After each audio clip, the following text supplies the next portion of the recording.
రాయలసీమ తాగునీరు సాగునీరు ప్రాజెక్టుల గురించి మాట్లాడే అర్హత కానీ హక్కు కానీ వైసీపీ నాయకులకి లేదు. ఎందుకంటే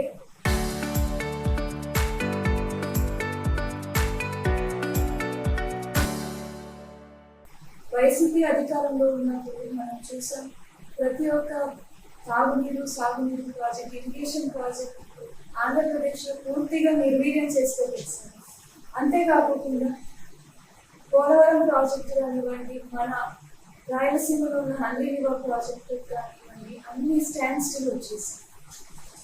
మన కోట్లాది మంది ప్రజల ఆరాధ్య దైవం స్వర్గీయ నందమూరి తారక రామారావు గారు అధికారంలోకి వచ్చిన తర్వాత హంద్రీనివా ప్రాజెక్ట్ కానివ్వండి, గాలేరు నగరి ప్రాజెక్ట్ కానివ్వండి, తెలుగంగా ప్రాజెక్ట్ కానివ్వండి, ఇలా ఎన్నో ఇరిగేషన్ ప్రాజెక్టులకు శ్రీకారం చుట్టి ఎన్నో ప్రాజెక్టులకు శంకుస్థాపన కూడా చేయడం జరిగింది. 1983 సంవత్సరంలో హంద్రీనివా ప్రాజెక్టుకి శ్రీకారం చుట్టి దాన్ని ప్రారంభం చేయడం జరిగింది. తర్వాత వచ్చిన ప్రియ ముఖ్యమంత్రి నారా చంద్రబాబు నాయుడు గారు దానికోసం నిధులు కేటాయించి ఆ ప్రాజెక్ట్ని విజయవంతంగా పూర్తి చేయడం జరిగింది. ఇప్పుడు రాయలసీమలో ఏదైనా ఇరిగేషన్ ప్రాజెక్టులు ఉన్నాయి, లేదంటే రైతులకి కావాల్సిన నీరు అందుతుంది అంటే ఈ హంద్రీనివా ఇది చాలా ఒక జీవనాడిగా నిలిచింది అని అందరూ నమ్ముతారు. 2014-19 సంవత్సరం టీడీపీ అధికారంలో ఉన్నప్పుడు ఇరిగేషన్ ప్రాజెక్టులకి రాయలసీమకి దాదాపు 12,000 కోట్ల రూపాయలు కేటాయించడం జరిగింది. అదేవిధంగా గత 2 సంవత్సరాలు 2024 నుంచి 2026 వరకు 8,000 కోట్లు ఇవ్వడం జరుగుతుంది. అంటే టీడీపీ హయాంలో ఇరిగేషన్ ప్రాజెక్టులకి కేటాయించిన అమౌంట్స్ వచ్చేసి 20,000 కోట్లు. కానీ వైసీపీ అధికారంలో ఉన్నప్పుడు ఈ ఇరిగేషన్ ప్రాజెక్టులకి ఖర్చు పెట్టిన అమౌంట్ కేవలం 2,000 కోట్లు మాత్రమే. ఇదే మనకి ఒక లైవ్ ఎగ్జాంపుల్గా మారుతుంది. ఏ ప్రభుత్వం ఇరిగేషన్ ప్రాజెక్టులకి రైతులకి ఎంత మంచి చేస్తుంది అనేది మనకి దీని ద్వారా తెలుస్తుంది.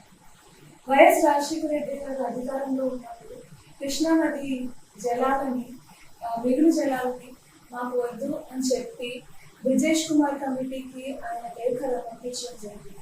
ఇది చేసి ఆంధ్రప్రదేశ్ ప్రజలకి తీరని అన్యాయం చేశారని చెప్పుకోవచ్చు. అదేవిధంగా జగన్మోహన్ రెడ్డి గారు పట్టిసీమ ప్రాజెక్టు నీరు రాయలసీమకు వస్తున్నాయి అని చెప్పి ఈస్ట్ వెస్ట్ ఇంకా కృష్ణా తీరాల్లో ఉన్న రైతులను రెచ్చగొట్టి మన రాయలసీమ ప్రజలకి తీరని అన్యాయంగా చేశారు. ఒకవైపు ఇరిగేషన్ ప్రాజెక్టుల కోసం అహర్నిశలు కష్టపడుతున్న చంద్రబాబు నాయుడు గారు ఆయన కూటమి ప్రభుత్వం గురించి మనం ఒకసారి ఆలోచించాలి. మేజర్ రిజర్వాయర్లు, మైనర్ రిజర్వాయర్లు మన రాయలసీమలో ఎన్ని ఉన్నాయో కూడా మన ఈ వైసీపీ నాయకులకు తెలియదని నేను గట్టిగా నమ్ముతున్నాను. మేజర్ రిజర్వాయర్లు 17 ఉంటే దాని కెపాసిటీ వచ్చేసి 335 టీఎంసీ. ఇప్పుడు అందులో 285 టీఎంసీ నీరు ఉంది. మైనర్ రిజర్వాయర్లు 39 ఉంటే దీని కెపాసిటీ వచ్చేసి 37 టీఎంసీలు. ఇప్పుడు ఇందులో 24.5 టీఎంసీ నీరు ఉంది. చెరువులు కుంటలు రాయలసీమ రీజియన్లో 1,241 చెరువులు కుంటలు ఉంటే ఇందులో 93 టీఎంసీలు కెపాసిటీ అయినప్పటికీ ఇప్పుడు 53 టీఎంసీల దాదాపు నీరు. అంటే ఇవన్నీ కూడితే 465 టీఎంసీ వరకు కెపాసిటీ ఉన్న ఇరిగేషన్ ప్రాజెక్టులు ఇప్పుడు 366 టీఎంసీ నీరు ఉన్నాయి. అంటే దాదాపు 70% మన ఇరిగేషన్ ప్రాజెక్టులు మన రిజర్వాయర్లలో నీరు ఉన్నాయి ఇంత ఎండల్లో కూడా. ఇది మన చంద్రబాబు నాయుడు గారికి పని మీద ఉన్న కార్యదక్షత, మన ప్రజల పట్ల ఉన్న అభిమానం అని చెప్పుకోవచ్చు. ఈ నీరు వల్లనే రైతులు ఇంత ఎండల్లో కూడా మనకి తాగునీరు సాగునీరు అందుతున్నాయంటే ఇది ఆయన ముందు చూపు వారికి మాత్రమే అని నేను గర్వంగా చెప్పుకుంటున్నాను. వైసీపీ ప్రభుత్వం ఏవైతే తప్పులు చేశాయో, ఏవైతే ప్రాజెక్టుని నిర్వీర్యం చేశాయో అవన్నీ కూడా మళ్ళీ రివైవ్ చేసి పోలవరం ప్రాజెక్టుకి దాదాపు 12,500 కోట్లు సెంటర్ నుంచి కేంద్రం నుంచి తీసుకురావడమే కాకుండా మిగతా అన్ని ప్రాజెక్టులు ఇరిగేషన్ స్టేట్ వైడ్ మళ్ళీ రివైవ్ చేసిన ఘనత మన కూటమి ప్రభుత్వానికి మాత్రమే జరుగుతుంది అని నమ్ముతున్నాను. ధన్యవాదాలు.